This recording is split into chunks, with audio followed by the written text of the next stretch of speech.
What's the one thing you'd say to your younger self before your first betrayal?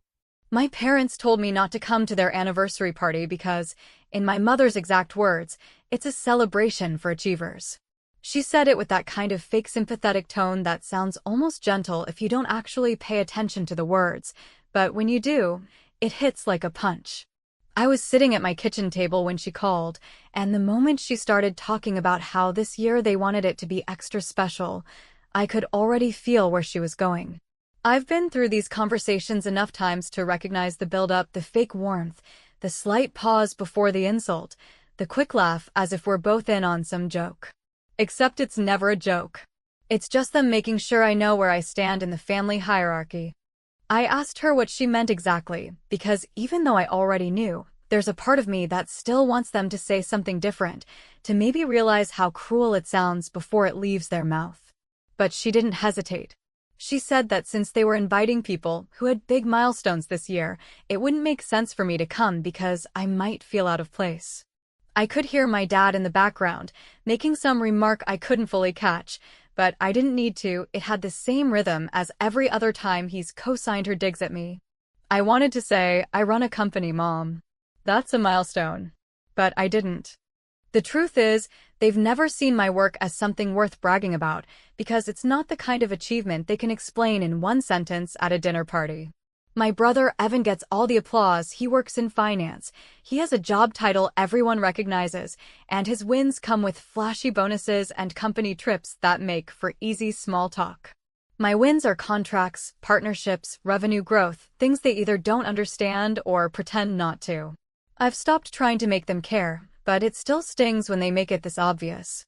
After she hung up, I just sat there for a while, staring at my phone like maybe the call would ring back and she'd say, "We were just kidding, of course you should be there." But it didn't. I thought about sending a text that said I hoped they had a great night, just to look like I didn't care, but I didn't even have the energy for that. Instead, I just stayed quiet, because sometimes silence does more damage than any reply. And honestly, I didn't want to give them the satisfaction of seeing me react. It wasn't just this party. This was years of being told, in 100 different ways, that I was the independent one who didn't need family as much, which was their polite way of excusing themselves from showing up for me. They skipped my first big product launch, my first investor pitch, even the opening of our new headquarters. But they never miss Evan's events, even the small ones. I could pretend it didn't bother me, but I think anyone in my position would feel the same mix of anger and sadness that I did that night. It's not about needing their approval. I've learned to live without it. It's about them going out of their way to make me feel like I haven't earned a seat at their table. And yet, I didn't pick up the phone to fight them on it. I didn't beg. I didn't even call Evan to ask what he thought about it, because I already knew he'd play it off like it was no big deal. He's the kind of person who loves being the center of attention, and the fewer distractions there are, the happier he is. I'm not saying he told them to exclude me, but I'm also not naive enough to think he tried to stop them. So I made a decision in that moment, not some grand revenge plan, not yet, but a quiet choice to let them have their perfect little achievers night without me. I would stay home, order my favorite pizza, maybe watch something that made me laugh, and forget about the whole thing. I told myself I'd have a better night on my own than I ever would sitting at a table pretending I didn't notice how much they wished I wasn't there. Still, I'd be lying if I said I didn't feel a heaviness in my chest as I imagined them all together, clinking glasses, telling stories about Evan's latest huge deal, while my absence barely registered.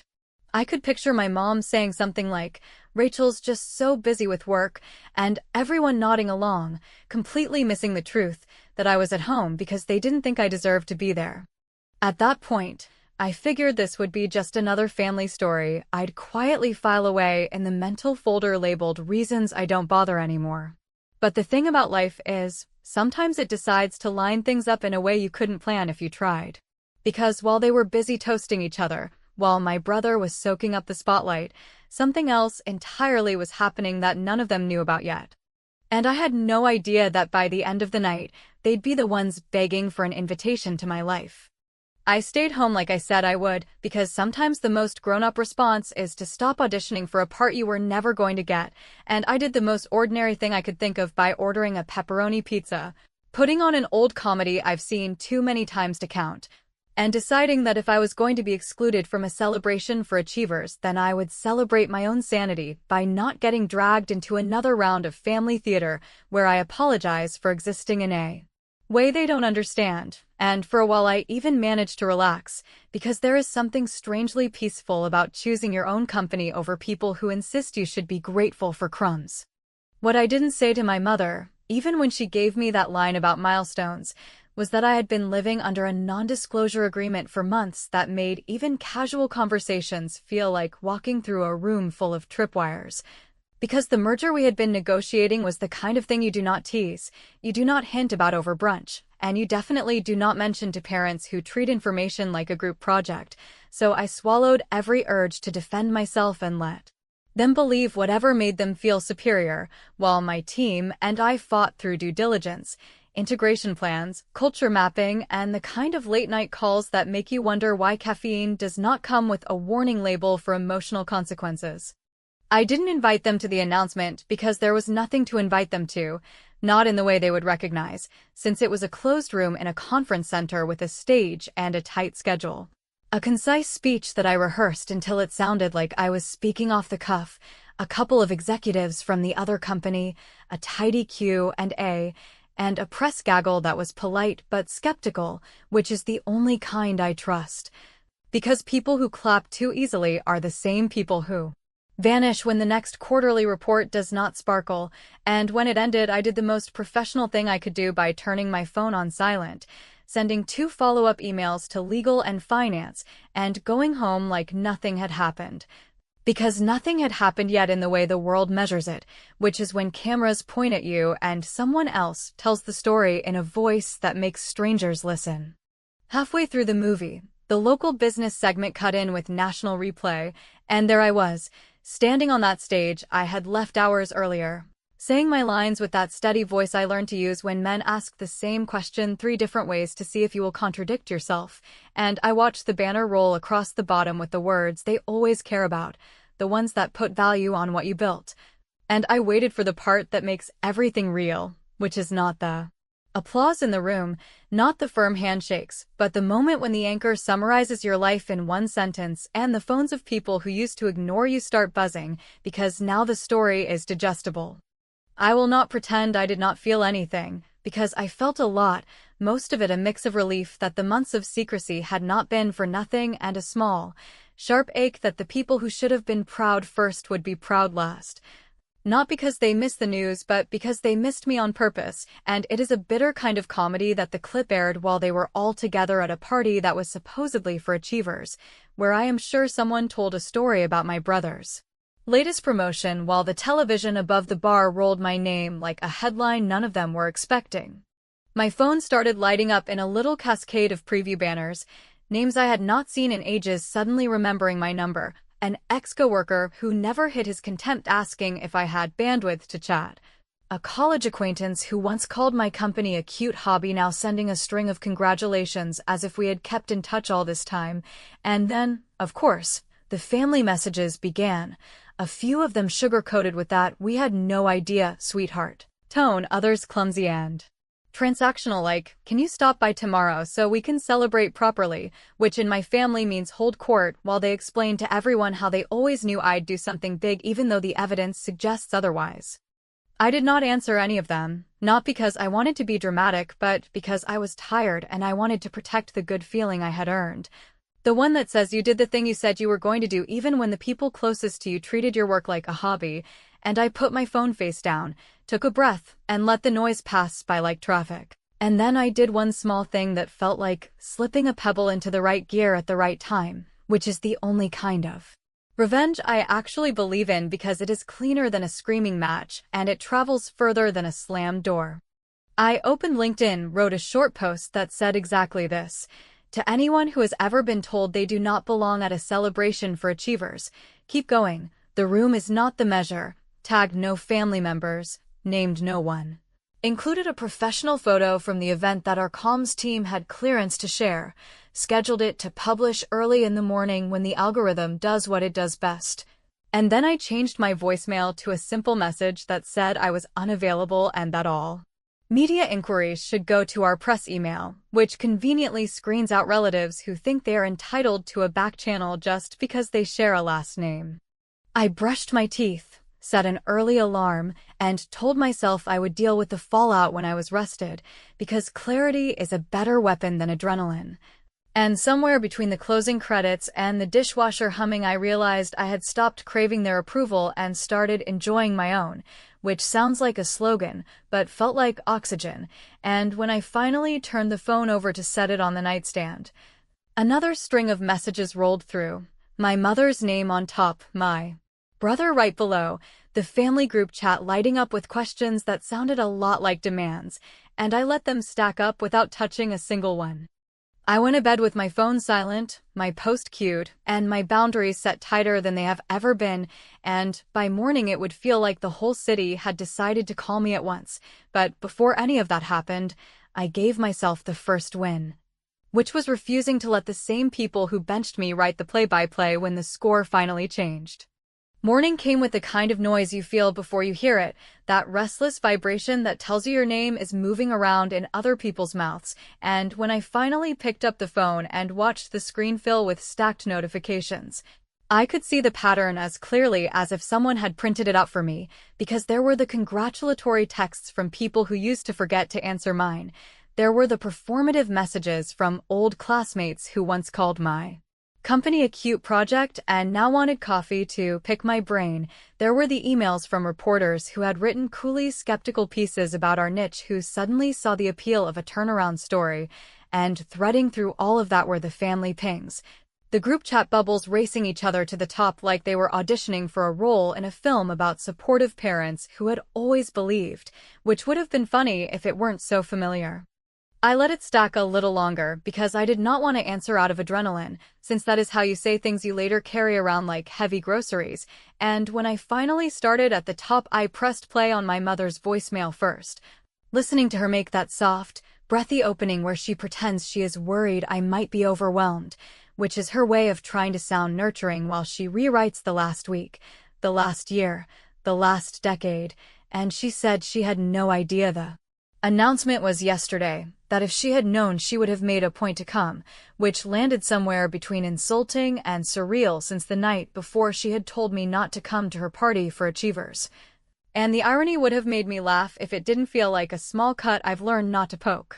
My father's message was shorter but somehow heavier, the tone of a man who wants to sound practical and engaged, asking about timelines and whether it made sense to sit down as a family to talk about what comes next, which sounded less like congratulations and more like a meeting invite disguised as affection. And then there was my brother's text, which read like a casual nudge from a guy who thinks he is the center of gravity,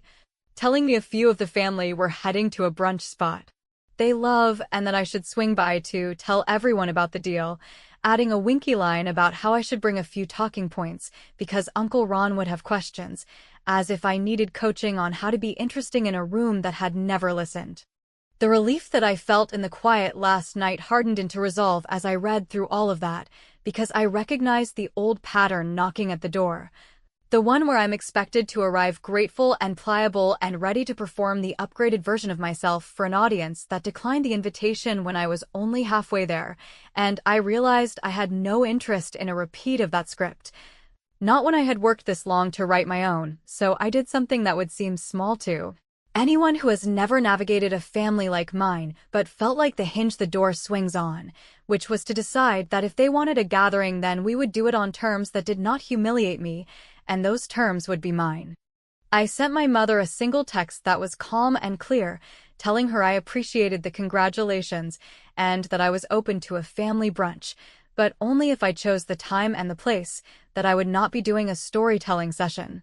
that there would be no toasts, no phone passed around, and no one would be posting about me without using the official release. And then I pasted the link to our press kit and added that any questions about the merger should go to our communications team, because if they wanted the optics of alignment, then they could learn what alignment feels like when the person they undermine draws a clean line and signs her name to it. Then I replied to my brother with a short note that I would not be coming to his suggested spot, that I would book a table at a diner I like, because the coffee is strong and nobody there thinks I am a prop. And he tried to tease me with the usual big brother charm he uses when he wants me to say yes to something that benefits him, tossing in a line about how the family would want a nicer place. And I let the comment pass like a paper plane because his taste has never once paid a bill for me. And I told him I would send the details to the group in an hour. While those messages were still blinking green and blue, I made the call that would turn brunch from a photo opportunity for them into a leverage point for me, dialing a reporter named Maya who had been circling my inbox for months asking for a human piece on building under the radar, a reporter I respect because she listens, and I told her that if she wanted to do the interview today, I had a window at late morning, that I would be meeting family at a diner, and that she was welcome to come early and grab 10 minutes with me before they arrived, and that if she and her photographer stayed for coffee after, I would not mind if they took some background shots, provided the frame stayed on me and any family in the background remained unnamed. And she did not miss the subtext because she is good at what she does, which is see the story inside the story, and she said she would be there with her camera person. No fanfare, no setup lights, just the two of them and a notebook.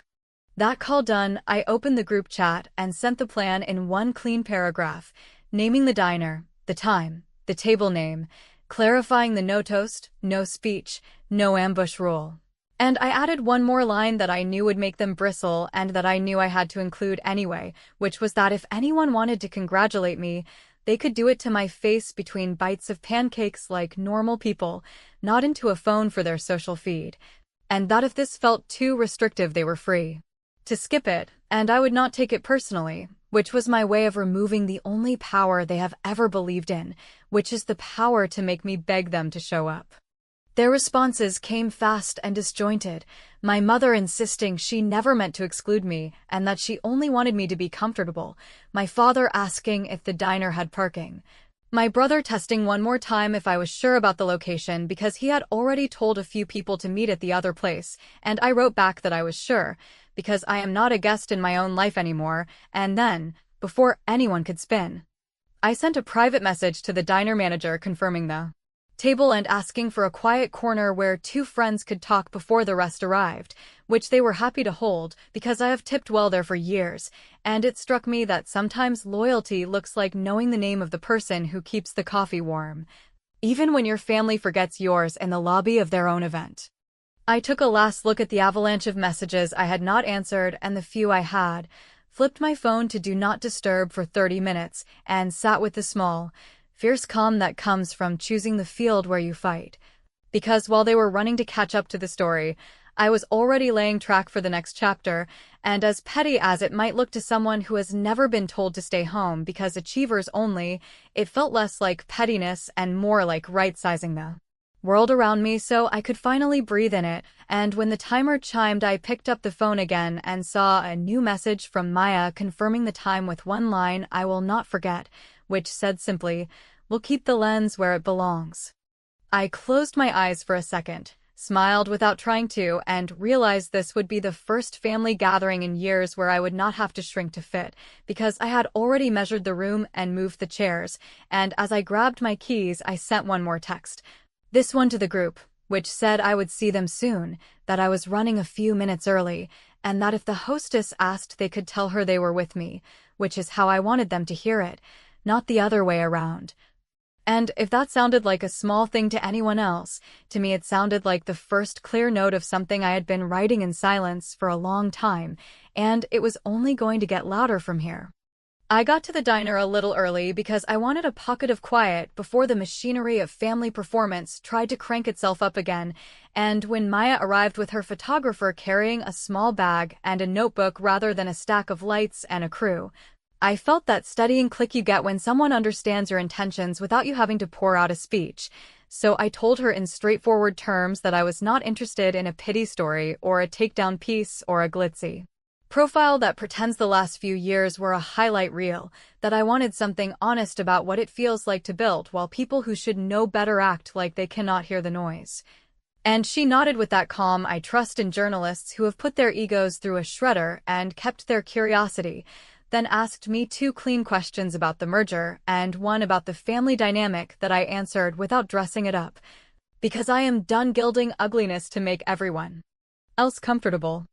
The plan was simple and maybe a little ruthless, if you have never had to draw a straight line through a room full of crooked expectations, which was to take control of the setting, keep the frame on me, and refuse to play the role of grateful daughter finally allowed to sit at the grown-ups table. So when the hostess walked my parents and my brother and two aunts toward our corner, and I saw the quick flicker of surprise in my mother's eyes at the sight of a reporter's notebook on the table, I smiled in a way that said I would not be explaining myself because the explanation is carved into the last decade, and before anyone could start with the scripted apology of how the party invitation got lost in translation. I introduced Maya and her photographer in the same voice I use with investors, measured and clear, telling them she had been trying to schedule a conversation for months and that today worked best because we were already gathering, and that if they did not mind we would chat for a few minutes before food while the coffee poured, since time is scarce and stories do not write themselves. There was a beat of awkwardness my brother tried to fill with a joke about me bringing my own press pool, which landed flat because the only audience he knows how to entertain is one that wants him, and then my father, who hates not running the agenda, suggested we push the interview until after brunch so the family could get a little FaceTime, and I shook my head and said the interview came first because that was what I had arranged, adding that there would be no speeches and no phones on the table and no posts to social accounts because my team had already put out the official release and I was not going to have inaccurate summaries floating around from people who had not read the terms. And to prevent the eruption that usually follows a sentence like that, I slid a printed one-page media guideline across the table with my company's letterhead on top, the same document we send to partners before public events. And I asked them to read it while I spoke with Maya, which sounds grandiose until you remember they told me to stay home because achievers only, and suddenly a little paperwork feels like balance rather than theater. Maya asked me about the months of silence and how I managed the work without talking about it at family gatherings, and I told her the truth, that silence was not the hard part because you can always choose not to speak. That the hard part was learning to stop trying to fix the disappointed faces by offering more context than anyone had earned, and when she asked what I wanted people to understand about the merger, I said I wanted them to see that steady growth is not a headline until it is. That the spotlight should not be the measure of value, and that I am not obligated to make my life digestible for people who only wake up when a banner on a screen tells them to care, and as I spoke the photographer stayed low and quiet and took a handful of frames, keeping her lens tight on me so the family became background the way they have made me background 1,000 times, and if that sounds petty, then perhaps you have never been erased politely. At some point my mother tried to join in with that maternal tone she uses when she wants credit for showing up, saying she wished she had known about the announcement and that she would have been there, which was not true and also not the point. And before I could respond, Maya did that polite pivot savvy reporters do when a source's relative tries to take the wheel, thanking her for being there, and then turning right back to me with another question about leadership during integration that required specificity my family has never bothered to learn, which was its own kind of mercy because it spared us a fresh round of pretend interest, and when the coffee arrived I told Maya we could do one final question before food. The kind that lets you end on an honest note rather than a snappy quote, and she asked what had surprised me most in the last 24 hours, and I said the relief, that I did not think relief could sit this close to anger without exploding, and that maybe I was learning they can keep each other from doing anything stupid if you let them sit in the same room for a minute. We closed the notebook and slid the cups into the middle and gave the table back to the family, and my father, finding his footing again, tried to steer us into a toast because he cannot imagine a gathering without a declaration he controls. But I cut it off with a firm no and an even tone, saying we were eating like normal people and anyone with a speech could write it down and mail it to the press email with the rest, and when my brother huffed that I was making this into a production, I told him I was ending one, which is not the same thing, and I watched Aunt Linda, who has always understood more than she admits, put her phone back into her purse and ask me about the scrambled eggs, which was her way of voting for sanity. The photographer, still very much a shadow, asked if she could take a few candid frames as we ate. Nothing formal, just atmosphere that would likely end up cropped to me, and I said yes, because I wanted my face in that story. Not a quote box in a narrative someone else controls. And as she moved around the edge of the room with the kind of professional invisibility that keeps civilians calm, I noticed my mother straighten her shoulders and glance up as if waiting for the camera to find her, and then I watched the lens slide right past, which sounds cruel, but felt like alignment, and if that sounds like revenge to you, then we are finally speaking the same language. Before the plates hit the table, I paid the check with the card I use for meetings so the receipt would carry my company's name and not my family's, left a tip that matched the patience the staff had shown, and stood up first,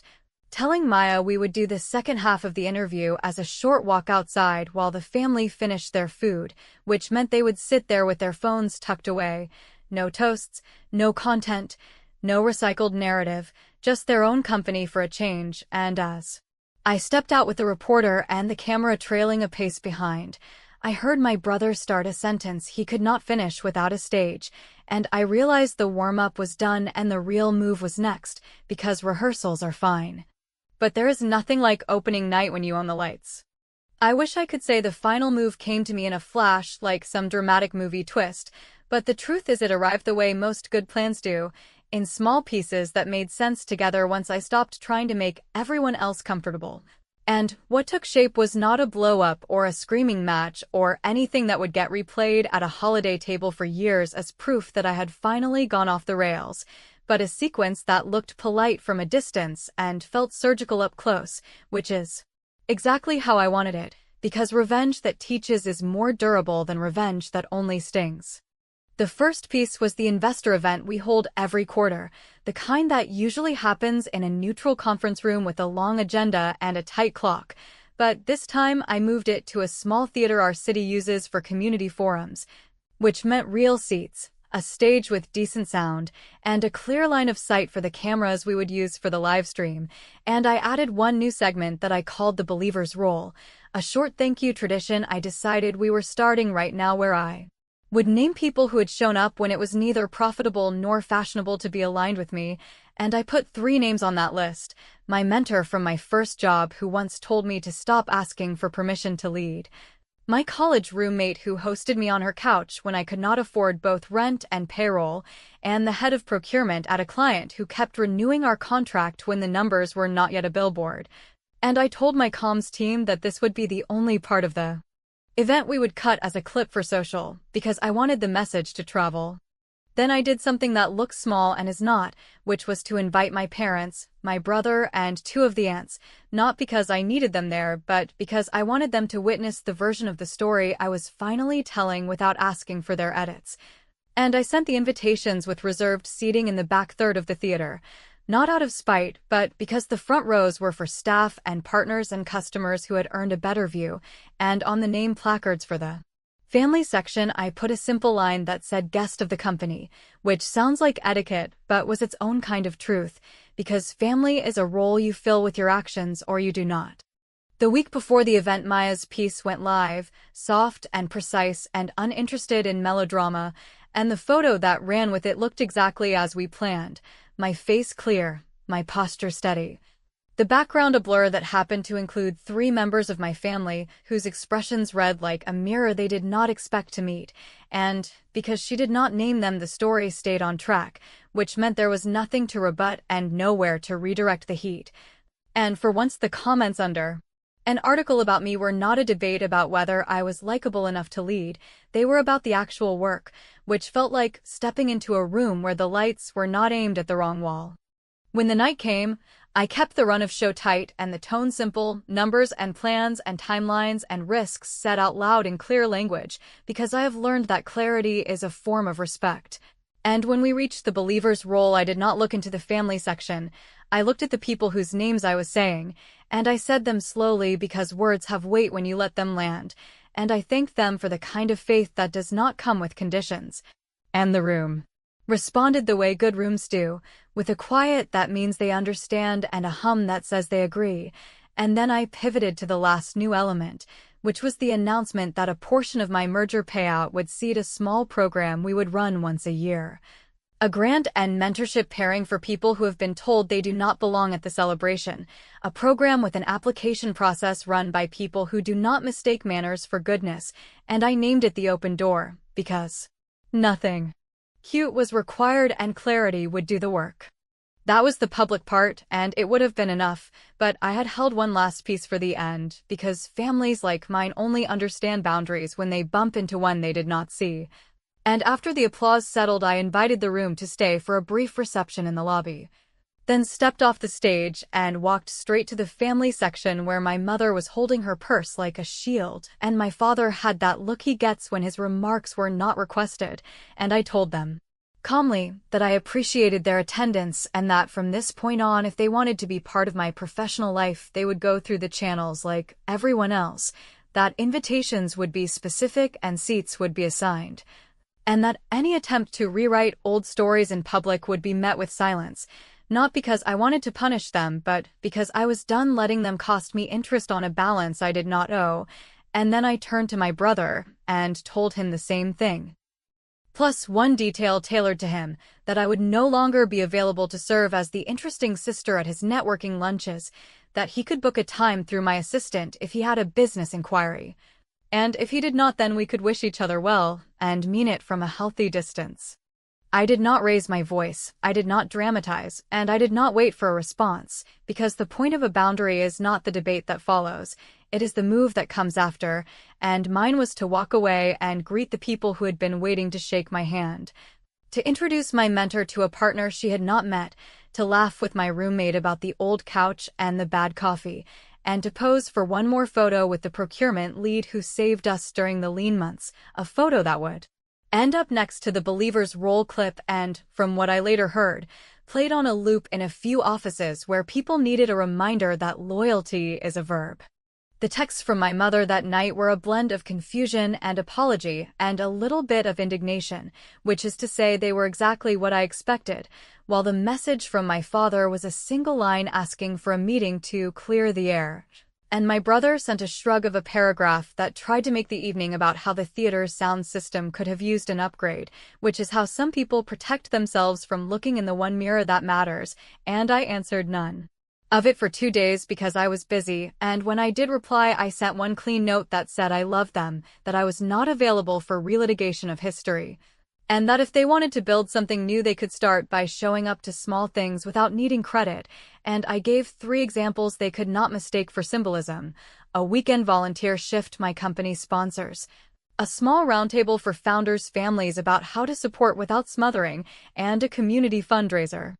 with no cameras, and I told them that any of those would count, and that I was not keeping score, I was keeping peace. People keep asking me if it felt like too much, if naming the program and curating the room and thanking the right people out loud and assigning seats and declining the rewrite pushed the line, and maybe it did for someone else's story, but not for mine. Because when you spend years being told to sit this one out because achievers only, the most honest answer is not a speech or a fight. It is a life arranged so that the people who taught you to love closed doors learn how it feels when you build your own and decide who gets a key. And if there is any question left at the end of this, it is not whether I went too far, it is whether they are willing to walk through the door I left open without trying to redecorate the room. And for the first time I am fine not knowing, because the victory is not their choice. The victory is that I finally made mine.